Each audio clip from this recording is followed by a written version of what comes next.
여러분 안녕하십니까? 이어서 광주에서 전해드립니다. 어젯밤과 오늘 새벽 사이 전남 지역에 많은 비가 내리면서 상가가 침수되는 등 피해가 잇따랐습니다. 1시간에 86mm의 물폭탄이 쏟아진 영암 3호읍엔 도로와 지하주차장이 잠기고 수확을 앞둔 무화과 밭은 쑥대밭이 됐습니다. 김규희 기자가 현장 다녀왔습니다. 밤사이 비구름대가 이동하면서 호우경보가 번갈아 발효된 영암군에는 많게는 130mm가 넘는 비가 내렸습니다. 특히 영암군 3호읍 일대는 오늘 새벽 3시 시간당 강수량 86mm의 물폭탄이 쏟아졌습니다.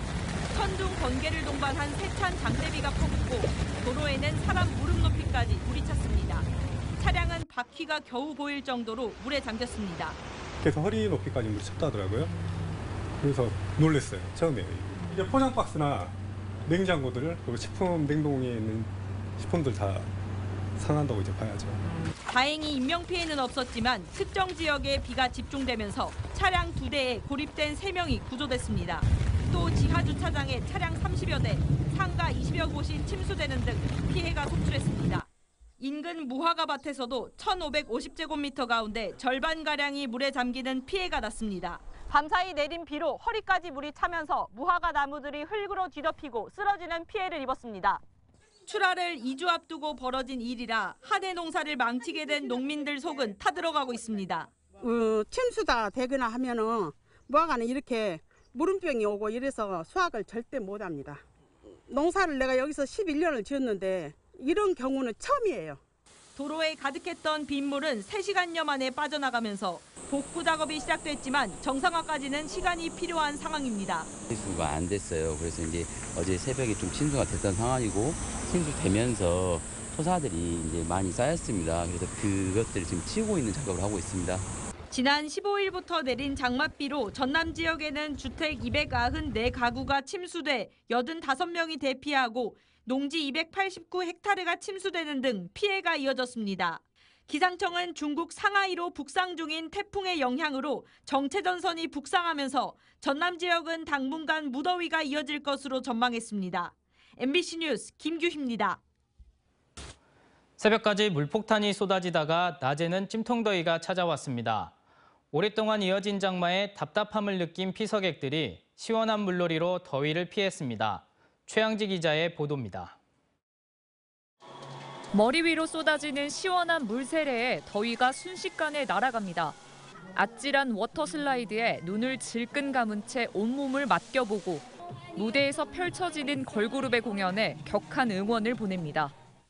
가만히 있어도 땀이 흐르는 후텁지근한 날씨지만 물에 몸을 담근 피서객들의 얼굴엔 개운함이 감돕니다. 오늘도 전남은 새벽까진 비가 내리더니 낮에는 무더운 날씨가 이어졌습니다. 물놀이장은 찜통더위를 식히려는 피서객들로 북적였습니다. 날씨가 요즘 비가 많이 와서 자주 애들하고 밖에 못 나왔는데 요즘 오늘 날씨가 좀 쨍쨍해서 밖에 나왔는데 애들도 기분이 좋고 너무 좋아요. 좋아요. 변덕스러운 날씨 탓에 관광객이 많이 줄었던 여수 대표 관광지 장등 해수욕장에도 다시 피서객들의 발길이 몰립니다. 가망만이 훤히 보이는 바다와 고운 모래사장이 피서객들을 유혹합니다. 비가 많이 오면 많이 오는 대로 예쁘고 그리고 이렇게 아침에 일어나면 또 선물같이 또 해가 쨍하잖아요. 그러면 이제 좀 이렇게 건조시키고 여유롭게 이렇게 즐기고 너무 좋은 것 같아요. 장마가 너무 많이 져서 몸이 찌뿌둥했는데 이곳에 나오니까 정말 상쾌하고. 본격적인 휴가철이지만 장마철 종료 시기는 불투명합니다. 기상청은 필리핀 동쪽 해상에서 북상 중인 태풍 개미의 경로가 불확실해 장마 종료 시기도 아직 예측할 수는 없다고 밝혔습니다. MBC 뉴스 최왕지입니다. 광주가 유네스코로부터 미디어 아트 창의 도시로 선정된 지 올해로 10년을 맞았습니다. 빛과 미디어 기술, 예술이 융합돼 펼쳐온 지난 10년의 발자취를 한자리에서 살펴볼 수 있는 전시가 광주 미디어 아트 플랫폼에서 열렸습니다. 박수인 기자가 보도합니다. 광주 미디어 아트의 시작은 1995년 제1회 광주 비엔날레로 거슬러 올라갑니다. 특별전으로 열린 인포아트 전시에서 백남준을 비롯한 세계적인 미디어 예술가들이 다양한 매체 기술을 이용해 선보인 작품들은 젊은 예술인들의 가슴에 불을 붙였습니다. 이이남과 진시영, 박상화 등 비엔날레 키즈로 불리는 1세대 미디어 아트 작가들은 독창적이고 실험적인 작품으로 국내외에서 명성을 쌓았습니다. 광주를 빛고울 이야기 도시, 또 광산업 도시, 또 이런 민주인권 평화의 도시 이렇게 이야기하지 않습니까? 그래서 과거에 어떤 아픔이 있었는데 그 아픔을 이 미디어 아트가 치유하고 또 새로운 빛을 미디어 아트가 제안한다.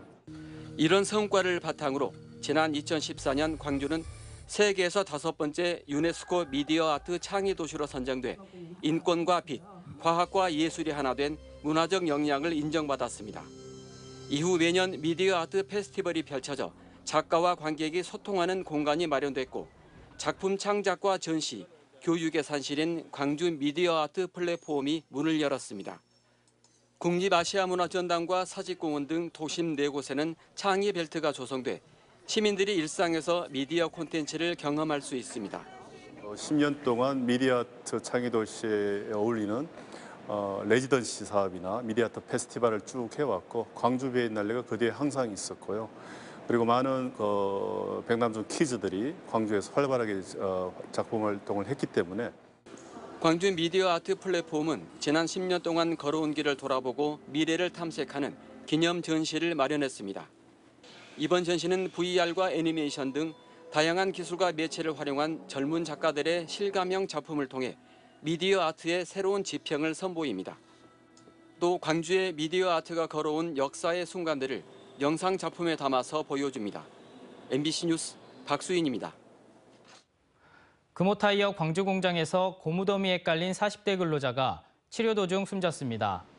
전국 금속노조 광주전남 본부 등에 따르면 지난 2일 금호타이어 광주 공장에서 지게차에서 떨어진 타이어 생산용 고무에 깔려 머리를 다친 40대 근로자가 병원으로 옮겨져 치료를 받던 중 오늘 새벽 숨졌습니다.